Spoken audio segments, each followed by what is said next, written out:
Kaniadto, ang kalibutan puno sa kinabuhi apan karon. Gihanukan sa mga katalagman.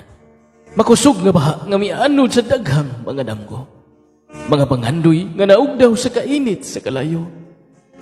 O ang tigbayon sa kalipay nga giuyog ug nalusag sa kapintas kinayahan. Ang hangin dili na presko, ang tubig dili na tinaw. Mao na ba kini ang silot sa among pagkatambalasan? Bugti sa kasalanan sa pagpasipala sa kinayahan.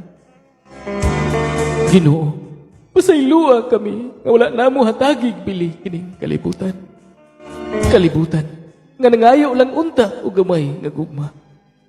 Pero among gipuli, basura, kahakog ug kadaot.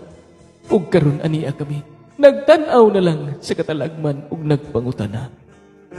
Mao na ba kini ang bayad sa among kasalanan?